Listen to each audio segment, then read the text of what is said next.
A second straight day, we can tell you the virus has spread faster outside China than within that country.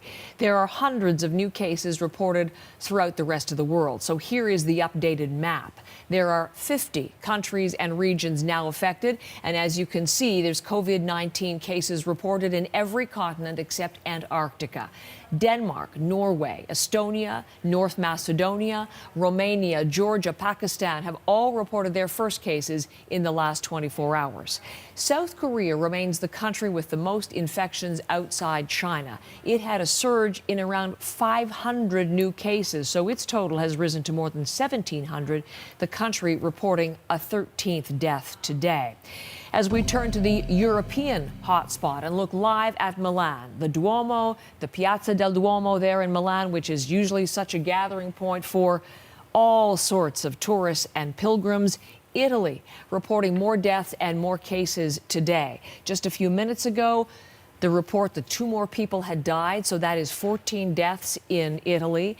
And the number has also jumped. It is now more than 500. Renee Filippone is part of our CBC News team in Italy, covering the situation. And once again, from that piazza right in front of that beautiful church, reporting to us live. That big increase in cases, Renee, particularly in the north. Again, that must be preoccupying health officials there. Absolutely. Health officials are very busy still trying to figure out exactly how this is spreading. The attention from Italians here today, though, is focused on a revelation on social media from the governor of this region, the governor of Lombardy, who announced late last night that he is putting himself in self-quarantine. He says that a member of his staff, someone he works with, had tested positive for the coronavirus. Everyone in the office, including himself, was also tested. For now, those tests have come back negative. It's about a 4-minute video where you can see the governor putting on a mask, saying he's going to continue to work hard to stop the spread of this, saying he believes their efforts are working and that he feels they'll get to the point where they can either slow the spread and then eventually stop the spread so that life can get back to normal here in Milan and the surrounding regions.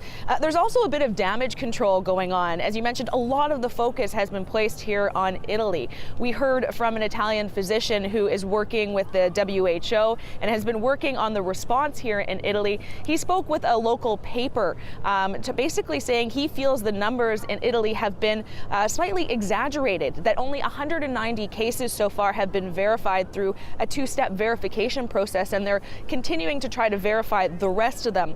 And he also says he believes because they are testing so many people here, that's likely why the numbers keep rising so quickly. In fact, they're testing people who don't even have symptoms, and that's something a lot of other countries aren't doing right now. So, Renee, as you've spoken to people there and as you continue to talk to people, yesterday you introduced us to somebody who was a tour guide, talking about the impact on tourism. As you talk to people today, what's your latest read on how this is playing out in Milan, which is the economic engine of Italy? It's its real business hub.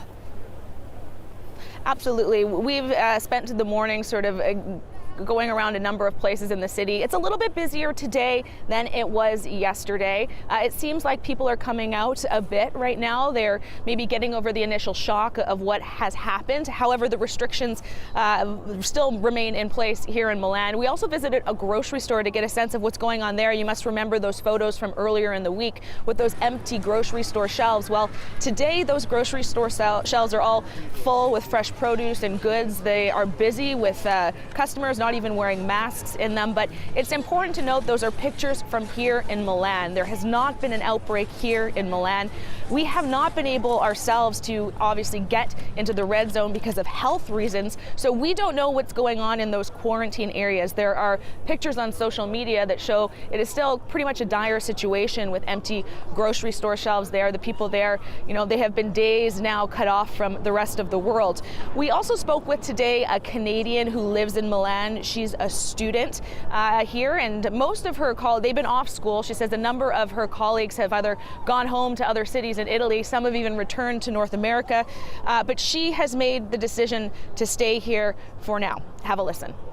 I pretty much check multiple times a day how the number of cases, because it's increasing so rapidly, and also where the cases are, because right now, as far as I'm aware, there's not many or any in Milan, but just the surrounding areas mostly.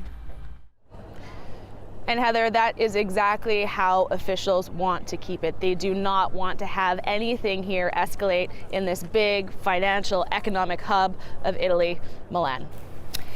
Enjoying the coverage, Renee. Thank you very much, and I'll look forward to talking to you again. That's Renee right there in that beautiful piazza in Milan, Italy this morning.